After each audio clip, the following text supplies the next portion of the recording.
तो एक बहुत अच्छा किस्सा है। जोधपुर में एक राजा हुए थे मान सिंह, गिंगोली का युद्ध वाला राजा है मान सिंह।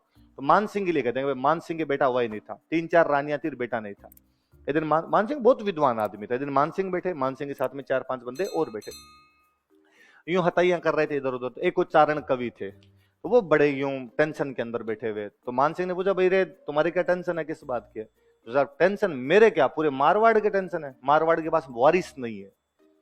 मारवाड़ के पास क्या है? वारिस। अगला राजा बनने के लिए तुम्हारे पास कोई बेटा?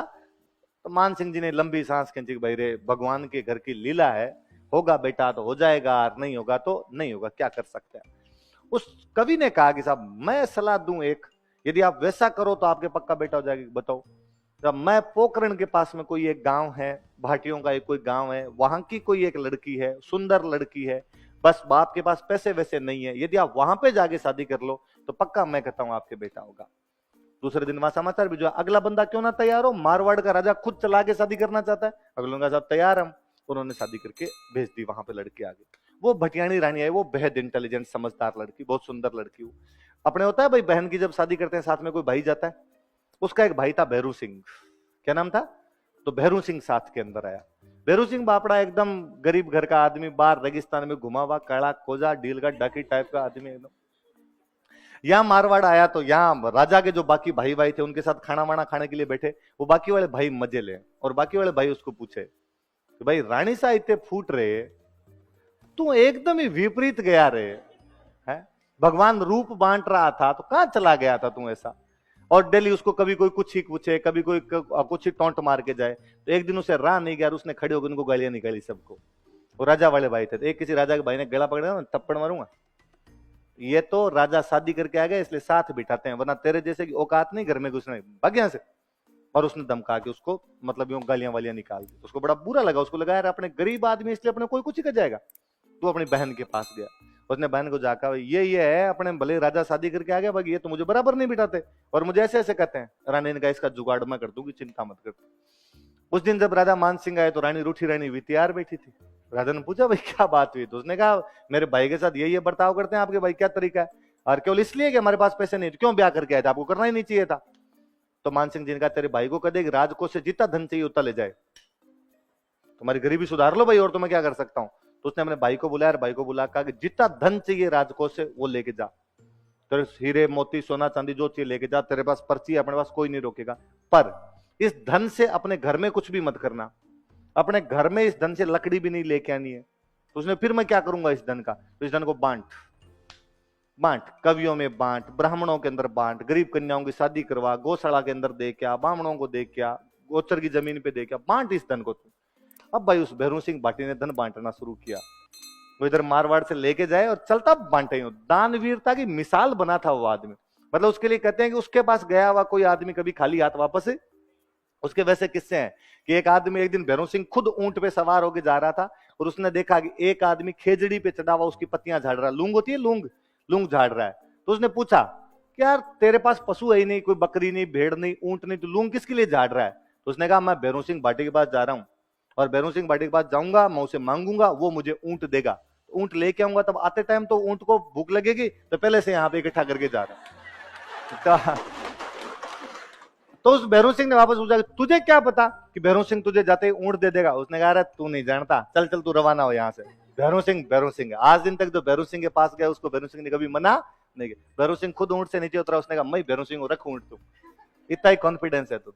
थोड़े दिनों बाद भैरू सिंह के साले का शादी थी। भैरू सिंह की लुगाई बापड़ी वैसी वैसी गरीब रहे, फटे पुराने कपड़े पहने, बेचारी कोई श्रृंगार के साधन नहीं उसके पास। उसने अपने पति को कहा कि थोड़ा बहुत कोई बिछुड़ी बिछिया तो मुझे ही ला के दो, बिंटी बिंटी हो जाऊं पीहर के अंदर, थोड़ी बहुत तो डंकी लगूं। भैरू सिंह ने कहा कि नहीं, ये जीजीबाई ने कहा ये पैसे केवल और केवल बांटने के लिए, पैसे तो नहीं दिए जाएंगे। बेचारी गई वहां पे। कहते वो जिस दिन शादी होनी थी उनके लड़के की शादी थी, मतलब लड़के की शादी थी, उसके भाई की शादी थी। तो वो सब लोग भी नीचे महफिल वफिल के अंदर बैठे हुए, सारे जितने रिश्तेदार आए हुए थे सब हताइयां वताइयां करे, संगीतकार आए वो गीत वीत गाए। महिलाएं जो थी वो छत के ऊपर चढ़ी हुई नीचे देखे भाई क्या नीचे फंक्शन चल रहा है नहीं चल रहा है। सब लड़कियां यूं बातें करे आपस में, ये वो जमाई से आए हुए, ये वो जीजाजी आए हुए, इनके कपड़े इतने अच्छे, इनके कपड़े इतने अच्छे। सब लड़कियां भी तैयार हो रखी, वो बेचारी एक कोने के अंदर चुपचाप बैठी। वो भैरू सिंह कह गई थी कि तू आ तो जाना कम से कम, भैरव सिंह ने कहा मैं शादी वाले टाइम पर एकदम आ जाऊंगा। तो वहां एक बूढ़ी सी महिला बैठी थी दूसरे उनके परिवार की, उसने उसको बुलाया और बुला के कहा कि भाई तू इतनी क्यों यूं उदास सी रहती है, तेरे पास गहने वहने भी नहीं है एकदम, और ये क्या कारण है तेरा, और कहाँ है, आए क्यों नहीं, तुम आपस में बनती तो है क्या सही। तो उसने बेचारे ने यूं फीके मुंह से कहा भाई ठीक है बनती है, ऐसी कोई दिक्कत नहीं है, और गहनों का क्या करना है, ठीक हूं, ये कपड़े नहीं है मैंने जो पहन रखे हैं। चुपचाप बैठ गई वहां पर। इतने में वो संगीतकार गा रहे, सब लोग पैसे वैसे उछाल रहे वहां पर। इतने में समाज उधर से दूर से आवाज आएगी भैरव सिंह आ रहा है, भैरव सिंह आ रहा है। तो संगीतकारों ने वो महफिल तो छोड़ी और सारे के सारे भैरव सिंह की तरफ भागे, क्योंकि पैसा मिलने की संभावना किधर से थी, भैरव सिंह की तरफ थी। तो पूरी की पूरी महफिल उधर, अब भैरव सिंह उधर यूं ऊंटों के ऊपर सोना चांदी लाद के आ रहा था, एकदम दूर से यूं फेंकता हुआ है। ससुराल में प्रदर्शन नहीं करे तो आदमी कहां करे, और ढंग से एकदम यूं रुपए फेंकता हुआ है उधर से। और कहते हैं कि वहां जब एकदम पहुंचा, सासू तिलक विलक निकालने के लिए आई, तब तक भैरव सिंह सब कुछ दे चुका था, अपने हाथों में जितने उसने पहन रखे थे, उसके पास जितने पैसे थे वो। वहां पर आने के बाद फिर किसी ने कोई दुआ वुआ बोला, दुआ बोला तो भैरव सिंह के पास और कुछ था ही नहीं। भैरव सिंह खुद के कान के अंदर गोखरू पहने हुए थे, भैरव सिंह ने वो गोखरू भी निकाले और वो दे दिए, ले जा तू। तो वो उसकी जो पत्नी ऊपर खड़ी खड़ी देख रही थी। अब सबका सेंटर ऑफ अट्रैक्शन कौन था, भैरव सिंह। वो उस बूढ़ी महिला को वापस कहती है कि मेरा गहना ये है, ये जो रेपुटेशन है तुम बाकी वालों को नहीं मिले, ये केवल भैरव सिंह को ये कि पूरी की पूरी मजमा किधर चला गया, उसकी तरफ चला गया। एक राजस्थानी का दो है अच्छा सा उस आदमी पे कि खीर समंदर नहीं घटे, ज्ञानी घटे न ज्ञान, नटे नहीं भाटी भेर जी ने टूट पड़े आसमान। कि समुद्र से पानी कम नहीं हो, ज्ञानी का ज्ञान कम नहीं हो। भैरव सिंह भाटी कभी किसी को मना नहीं करता, आसमान टूट सकता है लेकिन ये बातें कभी भी असत्य नहीं हो सकती है। तो ये वास्तव में से छोटे छोटे परिवारों में जाके राजा अक्सर शादी कर लिया करता था ताकि उसके क्या हो जाए, बेटा। और ऐसे परिवारों में जो भी शादी होती उनमें बाद, और वास्तव में उस राजकुमारी के बाद में बेटा हुआ था जो बाद में अगला जोधपुर का राजा बनता है। हालांकि फिर और किस्मत ही खराब थी मान सिंह, वो बेटा भी मर जाता है। तो मान सिंह जब मरा था, मान सिंह वापस कोई बेटा नहीं था, फिर कोई गोद लिया था, गोद लेके बाद में राजा बनाया गया था यहाँ पर। अच्छा, राजा का जो सबसे बड़ा बेटा है, राजा का जो सबसे बड़ा, उसको बोलते युवराज। क्या बोलते, युवराज की पहली शादी के टाइम सारे सामंत राजा को कर देंगे। युवराज के प्रथम विवाह के समय सामंतों द्वारा राजा को जो कर दिया जाएगा उसको क्या बोलेंगे, वही बात थी। वो ये नहीं कहते हम कर दे रहे हो, जब भतीजे का ब्याह है, गिफ्ट है, बान है हमारी तरफ से। बान बान तो समझते हो सारे। अब आप में से हो सकता है किसी के मन में सवाल आए कि पहले पे क्यों, है ना, आया सवाल आपके। हाँ, तो भाई पहली शादी पे क्यों, बाकियों पे क्यों नहीं दिया जाए। तो ऐसे यार कोई ठेका नहीं लिया। युवराज को तो चलती कोई पसंद आ जाए, युवराज चलता ही ले आता था, नहीं। फिर होता क्या था, देखो पहली शादी होती थी ना, वो बहुत धूमधाम से किया करते थे, क्योंकि पहली शादी से जो भी रानी होगी उसका जो बेटा होगा वो अगला राजा बनेगा। पहली शादी से जो भी रानी आती उसका जो भी बेटा होता वो क्या होता था, अगला राजा बनता था। तो भाई अगला राजा ये उसकी मम्मी है, ये वो शादी है जिससे अपने को अगला वारिस मिलेगा, इसलिए वो शादी धूमधाम से करो। उसमें रुपए ज्यादा खर्च होते थे, तो रुपए ज्यादा खर्च होंगे तब टैक्स लेना पड़ेगा कि नहीं लेना पड़ेगा। बाकी वाले फिर यूं ही कर लेते थे। राजकुमार गया, आते टाइम साथ में, अकेला नहीं आया, तो राजा ने कहा एक और है, हाँ कोई बात नहीं ठीक है। तो बाद इस शादी में कोई खर्चा तो हुआ ही नहीं, खर्चा नहीं हुआ तो किस बात का टैक्स दिया जाए। तो केवल पहली शादी के टाइम टैक्स देते थे, बाकी शादियों के टाइम में टैक्स। अरे तो ये राजाओं के बड़े गंभीर लोचे थे। पता नहीं राजतंत्र में क्या था, पूरी दुनिया में जहां कहीं राजतंत्र रहा है राजा के बेटे नहीं होते थे। राजा क्या नहीं होते थे, बड़ा गजब का ही सिस्टम रहा। मैं भारत का जब भी राजतंत्र देखता हूं, फ्रांस का किसी का देखो, बेटे होंगे या तो राजा के जीवन काल में मर जाएंगे, या तो राजा के जीवन काल के अंदर ही मर जाएंगे, और या राजा के बेटे होंगे नहीं। तो साहब अगला राजा कौन बनेगा, तो फिर गोद लेते। क्या लिया करते थे, गोद लिया करते थे। गोद लेके भाई का बेटा गोद लिया और भाई का बेटा गोद लेके राजा बना दिया। भाई मुझे बीकानेर का याद है, हमारे बीकानेर में ऐसा कहते हैं कि 26 पीढ़ियों ने राज किया था, 13 गोद आई थी। 26 राजाओं में से कितने राजा गोद आके बने थे, 13 राजा गोद आके बने थे। जयपुर में लास्ट वाले 5 राजा गोद आए थे। भाई पहले वाले भी आए होंगे, लास्ट वाले 5 तो लगातार ही गोद आ गए थे इनके। ये जय Singh third, Ram Singh second, Madho Singh second, मान सिंह सेकंड, ये सारे के सारे गोद आए हुए थे। तो कहते मान सिंह सेकंड के खुद के बेटा हुआ, इससे पहले वालों को तो हुए नहीं थे, रोते या तो मरमुर आ गए थे किसी के।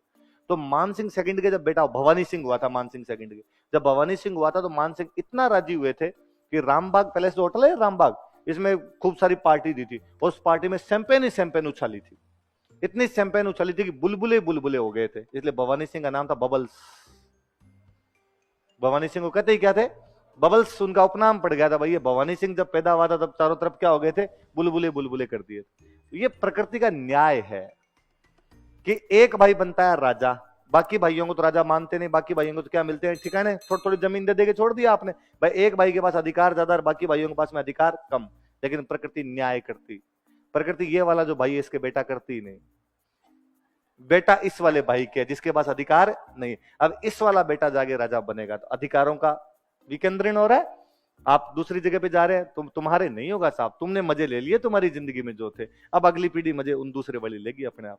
और राजाओं के राजा किस में रिश्ते करता, कोई दूसरे राजा में जा करता, राजा बड़े राजा में करेगा, बड़े सामंत में रिश्ते करेगा। ये और एक बड़ा गजब का सिस्टम था। राजा यदि कोई बराबर वाले राजा में शादी करके आए, वहां से कोई राजकुमारी शादी कर ले, उनके तो मरे बेटे नहीं होते। ज्यादातर मामलों में था कि जो बड़े राज परिवार की यदि कोई लड़की आई हुई है तो उनके बेटे नहीं होंगे, या उनके बेटे होंगे तो मर जाएंगे। तो साहब क्या करेंगे, तो फिर राजा को कोई ना कोई सलाह देता कि साहब साधारण घर में यदि शादी कर लो, एकदम गरीब से घर की कोई लड़की लेके आ जाओ तो आपके बेटा हो सकता है। और ज्यादातर मामलों में ऐसा हुआ, किसी गरीब से घर की लड़की लेके और उसके क्या हो गया, आगे बेटा हो गया। वापस शक्ति का केंद्रण पलटता है। वो गरीब सा आदमी जिसकी अब तक आप कुछ वैल्यू नहीं समझते थे, राजा वहां पर शादी करके आएगा तो वैल्यू बढ़ानी पड़ेगी, वरना तो फिर लोग कहेंगे भाई राजा का ससुराल एकदम ही तुच्चे से घर के अंदर ही वहां पर ही है। फिर राजा उनको छोटी मोटी बाद में जागीर दिया करता था, और वो जो राजकुमारी होती उसके बाद में वो जो भी लड़की होती उसका जो भी बेटा होता वो बाद में क्या बनता था, अगला राजा बनता था। ऐसी शादियां फिर यूं जाके राजा करके ही आता था। तो ऐसी शादियों के अंदर बाद में पैसे नहीं लगते तो बाद में उन शादियों पर टैक्स नहीं देना पड़ता। है बात समझ में?